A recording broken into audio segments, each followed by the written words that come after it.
এখানে দুটো আইসক্রিমের কাঠিতে দুটো কয়েন এখানে জুড়ে নিয়েছি। আমি হচ্ছে এখানে টু সাইডেড টেপ দিয়ে বা যে কোনো আঠা দিয়েও তুমি লাগাতে পারো। এই জিনিসটা হচ্ছে কয়েনটাকে সিকিউর করে নিয়েছি। তাহলে এরকম করে রাখলে তো এটা এইভাবেই থাকবে, একদম ব্যালেন্স। বাট তুমি যদি এটাকে এইভাবে ব্যালেন্স করতে চাও তাহলে ওর সেন্টার অফ গ্র্যাভিটিতে তোমাকে ধরতে হবে, তাই না? তাহলে এটা এরকম করে পড়ে যেতে চাই, তুমি এখানে ধরলে আটকে থাকে। আর সেন্টার অফ গ্র্যাভিটি কেমনে বের করা লাগে আমরা কিন্তু আগের এপিসোডে দেখিয়ে দিয়েছি। এবং এটা দেখো, তুমি দেখলে বুঝতে পারবে যে একদম সোজা এই বরাবর কাঠিটা এখানে একটা ভারী জিনিস, হ্যাঁ, আবার সোজা এই বরাবর কাঠিটা এখানে একটা ভারী জিনিস। তাহলে দুই পাশে সেম সেম না? একদম। এই জিনিসটাকে আমরা বলি প্রতিসম বা সিমেট্রিক। তাহলে ঠিক মাঝখানে কোনো এক জায়গায় সেন্টার অফ গ্র্যাভিটি হবে।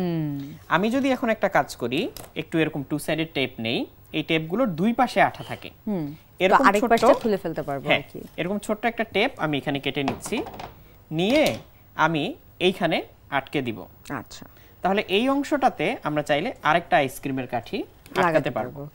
এটা আটকানোর আগে আমাদেরকে খেয়াল রাখতে হবে যাতে আমরা ঠিক সোজাভাবে জিনিসটাকে আটকাতে পারি, একদম সোজা করে জিনিসটাকে আটকাতে পারি। আচ্ছা, তাহলে আমি এই টেপের উপরের অংশটা খুলে নিচ্ছি এখানে, আর টেপের যাতে বাড়তি অংশ না থাকে সেই জন্য আমি কেচি দিয়ে এটা কেটে নিচ্ছি। আচ্ছা, এইবার খুব সাবধানে উপরের অংশটা খুলে নিব, এমনভাবে যাতে হচ্ছে টেপের আঠালো অংশটা নিচে আটকে থাকে আর উপরের অংশটা সাদা অংশটা সেটা আমি খুলে ফেলি। এমন কাউকে খুঁজে বের করা লাগবে যার নখ আছে। তাহলে এখন দেখো এখানে আঠাটা কিন্তু আছে। এবার খুব সাবধানে একদম সোজা করে এটাকে আটকাতে হবে, একদম মাঝখানে। তাহলে আমি ভালো করে এটাকে দেখে নিয়ে মাঝখানে এটা আটকে দিচ্ছি, একদম সেন্টারে প্লেস করে দিচ্ছি। এই যে একদম মাঝখানে আছে এখন।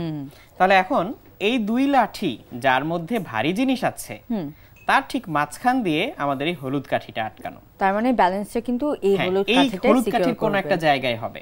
তাহলে এবার আমি এখান থেকে আঙ্গুল দিয়ে আস্তে আস্তে এদিকে আসতে থাকি, এই যে দেখো এখন ব্যালেন্স হয়ে গেছে। আরে হ্যাঁ, একদম সেন্টারে, এখন একদম ফ্ল্যাট হয়ে এটা ব্যালেন্স হয়ে আছে, তাই না? তার মানে আমি যেখানে আঙ্গুলটা দিলাম এই জায়গাটা হচ্ছে আমাদের এই পুরো জিনিসটার সেন্টার অফ গ্র্যাভিটি। ইভেন তুমি যদি চেষ্টা করো, তুমি একদম সরু কিছু মনে করো এইটার উপরেও জিনিসটাকে রাখতে পারবে, এই যে এরকম। এমনকি যদি তুমি একটু ট্রাই করো, একটা টুথপিকের উপরেও এটাকে ব্যালেন্স করা সম্ভব। তাই? হ্যাঁ, কিন্তু তোমাকে যথেষ্ট ট্রাই করতে হবে, তাহলে এই টুথপিকের উপরেও এই জিনিসটাকে ব্যালেন্স করা পসিবল হবে। আমরা সেটা একটু ট্রাই করে দেখি। এটার জন্য একটু টাইম লাগবে কিন্তু করা পসিবল হবে। এই দেখো, দেখে কিন্তু মনে হবে যে হ্যাঁ জিনিসটা খুব ডিফিকাল্ট, বাট তুমি যদি একটু সময় নিয়ে ট্রাই করো তাহলে এর উপরে এটাকে ব্যালেন্স করা সম্ভব। তুমি এরকম ভাবে খুব সহজে দুইটা কয়েন আর কয়েকটা আইসক্রিমের কাঠি দিয়ে একটা ব্যালেন্সিং টয় বানিয়ে ফেলতে পারো। খুবই সুন্দর করে বানিয়ে ফেলতে পারবো। হ্যাঁ, খুবই ইন্টারেস্টিং এটা, এবং জিনিসটা দেখতেও খুব মজার, যেটা হঠাৎ করে দেখে মনে হবে যে এটা তো পড়ে যাওয়ার কথা। এমনকি এটাকে তুমি চাইলে ঘোরাতেও পারবে, খুব সাবধানে যদি ঘোরাতে চাও, এবং এটা কিন্তু অ্যাক্সেস মেইনটেইন করে করে ঘুরছে। তাহলে এটা একটা ব্যালেন্সিং টয় হিসাবে তুমি ইউজ করতে পারবে। আমরা দেখলাম যে কিভাবে তৈরি করতে হয়, খুবই ইন্টারেস্টিং। এবারে আসি এই জিনিসটাতে। এই তো মজার পালা, এটার মিস্ট্রিটা আমরা একটু বের করি এখন। কি এই জিনিসটা যে শুধু ব্যালেন্স করে দাঁড়িয়ে থাকে তাই না, তুমি এর উপরে চাইলে এরকম একটা জিনিস রাখতেও পারবে। তারপরে ভারী বস্তু রাখতে পারবো। এর চেয়ে ভারী বস্তু দেখি রাখা যায় কিনা, আমরা দেখি কতখানি রাখা যায়। তাহলে একটা ব্যালেন্সিং টয়ের উপরে আমরা আরেকটা ব্যালেন্সিং টয় রাখলাম। তুমি কি খেয়াল করেছো এটা রাখলে ওই পাশের সুতাটা যে আস্তে আস্তে লুজ হয়ে যাচ্ছে? হ্যাঁ, দেখো এই পাশে সুতাটা লুজ হয়ে যাচ্ছে। তবে এই দুটো সুতা কিন্তু টানটানি আছে এই পাশে যেগুলা, কারণ ওই পাশে এখন ভার বেশি, এই পাশে সুতাটা তাকে সাপোর্ট দিয়ে রেখে দিচ্ছে। তাহলে তুমি বুঝতে পারছো যে এই সুতাগুলো আসলে ওয়েটটাকে ক্যারি করে না বা ওজনটাকে ধরে রাখে না, ওরা যে স্ট্রাকচার মেইনটেইন করে। পুরো জিনিসটার ওজনটা আসলে ধরে রাখে হচ্ছে এই যে মাঝের সুতাটা, এই সেন্টার, একদম মাঝে যে সুতাটা আছে ও আসলে পুরো জিনিসটাকে ধরে রাখে। আচ্ছা, কিন্তু শুধু যদি এই সুতাটা থাকতো তাহলে এই উপরের স্ট্রাকচারটা এদিকে ওইদিকে বা এদিকে কাত হয়ে পড়ে যেত।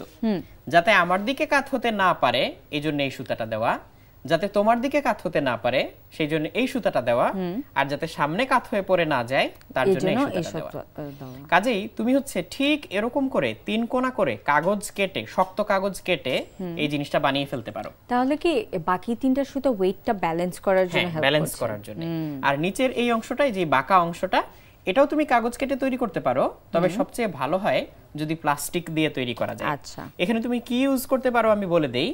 কলমের ভিতরে যে শীষ থাকে না প্লাস্টিকের, সেই কলমের শীষটাকে অল্প একটু তাপে বাঁকা করে নেওয়া যায়, তখন বাঁকাই থাকে, সেটাকে তুমি এখানে ইউজ করতে পারো। তবে প্রথমবার এই জিনিসটা পুরোপুরি ঠিকঠাক ভাবে কাজ নাও করতে পারে, তোমাকে কয়েকবার ট্রাই করতে হবে, করে এই ব্যালেন্সটা আনতে হবে। এই স্ট্রাকচারটার নাম কি ভাই? এই স্ট্রাকচারটাকে বলে হচ্ছে টেনসিগ্রিটি। টেনসিগ্রিটি, হ্যাঁ টেনসিগ্রিটি নাম থেকেই বোঝা যাচ্ছে টেনশন বা টান সংক্রান্ত কিছু একটা। এটা আসলে হচ্ছে একটা ব্যালেন্সিং জিনিস। এই ব্যালেন্সিং জিনিসটা নিয়ে অনেক ধরনের এক্সপেরিমেন্ট করা যায়। এটা 2D তে বানানো যায়, মানে আমরা যদি হচ্ছে 3টা না দেই, দুই পাশে 2টা দেই, সেরকম করে বানানো যায়। 3D তে বানানো যায়, এরকম করে। সো এক একজন এক এক ভাবে জিনিসটাকে হচ্ছে বানাতে পারে।